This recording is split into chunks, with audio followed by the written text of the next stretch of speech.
तो DFM SSC GD की vacancy आ गई है जिसका आपको बेसब्री से इंतजार था। अब देखिए काफी लोगों की पिछली वैकेंसी में गलतियां हुई थी और फॉर्म कैंसिल भी हुए थे। अब हुए क्यों थे? क्योंकि उन लोगों ने ना ही तो नोटिफिकेशन पढ़ा था और ना ही उनको ये पता था क्या डॉक्यूमेंट लगना है, कैसे होना है, फोटो सिग्नेचर अपलोड होने नहीं होने।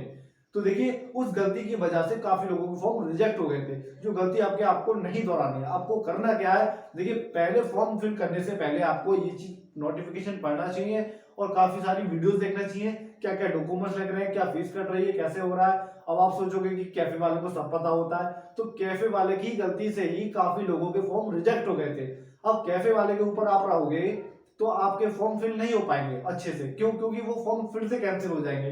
अब देखिए कैफे वाले नोटिफिकेशन नहीं पढ़ते हैं। कैफे वाले को इतना ही पता होता है क्या क्या डॉक्यूमेंट लग रहे हैं, कैसे होना है, क्या होना है। बस 50 रुपए आपका फॉर्म फिल करने का लगेगा और 100 रुपए जो फीस लग रही है वो उसका ले लेगा। 150 रुपए लेने के बाद वो आपका फॉर्म फिल करके और प्रिंट आउट निकाल के आपके हाथ में दे देगा।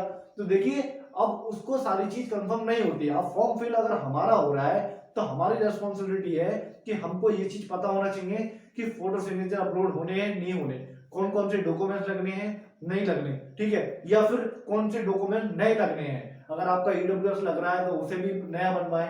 अगर आपका निवास डोमिसाइल अगर नया लग रहा है तो उसको करंट में बनवाएं। कुछ होते हैं कि पुराना लगा देते हैं तो कैंसिल हो जाता है। तो आपको पहले पढ़ लेना है कि नोटिफिकेशन में आखिर दे क्या रखा है और एक्चुअल में है क्या। वीडियोस देखनी है तो भाई उन चीजों से कंफर्म किया करो कि एक्चुअल में वैकेंसी में है क्या। ठीक है, आपको करना क्या है। तो ये चीजें जब तक आपको श्योर नहीं हो जाती आप फॉर्म फिल मत किया करो। क्यों? क्योंकि आपके पैसे भी वेस्ट होते हैं और आप उससे आस लगाए बैठते हो कि भाई हमारा एग्जाम होने वाला, पता चलता है एन मौके पर कि फॉर्म रिजेक्ट हो चुका है, आपको पता ही नहीं चल पाता। तो आप श्योरिटी के लिए वीडियोस देखा करो, नोटिफिकेशन पढ़ा करो, तब श्योर होने के बाद आप फॉर्म फिल किया करो। तो उसके लिए चलिए वीडियो को स्टार्ट करते हैं। पहले जान लीजिए इसमें एक्चुअल में है क्या, उसके बाद आपको फॉर्म फिल करना है। कर लेते हैं अप्लाई स्टार्ट डेट, तो वो हमारी रहेगी 1 दिसंबर 2025। ये फॉर्म अप्लाई करने की डेट रहेगी। अब बात कर लेते हैं लास्ट डेट फॉर अप्लाई, तो वो रहेगी हमारी 31 दिसंबर 2025। ये फॉर्म अप्लाई करने की लास्ट डेट है। करेक्शन डेट रहेगी हमारी 8 से 10 जनवरी 2026 तक आप करेक्शन करवा सकते हैं। अब देखिए करेक्शन में होता क्या है, जैसे कि अगर करेक्शन में आपका कोई भी फोटो लगना रह गया है या फिर आपका डोमिसाइल लगना रह गया है या फिर आपका कोई भी अदरवाइज डॉक्यूमेंट अपलोड होने को रह गया है तो आप उसमें करेक्शन करवा सकते हैं। ठीक है, 8 से 10 तक। और एप्लीकेशन फी, तो फीस क्या रहेगी, जनरल, ईडब्ल्यूएस और ओबीसी की फीस रहेगी 100 रुपीज। ठीक है, 100 रुपए फीस चार्ज रहेगा।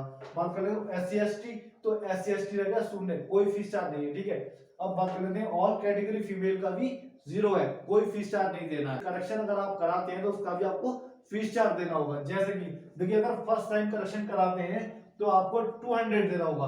वैसे एक्चुअल में इसकी फीस 100 रुपीज है, लेकिन अगर करेक्शन कराते हैं तो 200 चार्ज देना होगा फर्स्ट टाइम में। अब सेकंड टाइम करेक्शन कराते हैं तो आपको 500 देना होगा। ठीक है, 500 रुपए सेकंड टाइम करेक्शन में देना होगा। अब बात कर लेते हैं एज लिमिट, तो जिस भी कैंडिडेट की देखिए 18 से और 23 के बीच उम्र है वो अप्लाई जरूर करें। जैसे कि देखिए मिनिमम एज रहेगी 18 साल 18 ईयर। ठीक है, तो मैक्सिमम देखिए 23 साल 23 ईयर्स। अब टोटल पोस्ट की बात कर लेते हैं, टोटल पोस्ट है 25,000 टोटल पोस्ट है। अब बात कर लेते हैं कैटेगरी वाइज वैकेंसी डिटेल, तो ये बहुत महत्वपूर्ण चीज है, ये बहुत इसका मेन चीज है जो आपको एक्चुअल में जानना चाहिए। जैसे कि देखिए पोस्ट नेम तो आपको पता ही है एसएससी जीडी कांस्टेबल।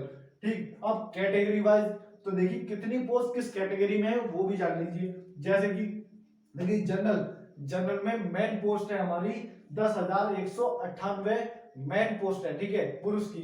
अब फीमेल की बात कर लेते हैं जनरल में, तो वो हमारी 904 पोस्ट है फीमेल में जनरल कैटेगरी की।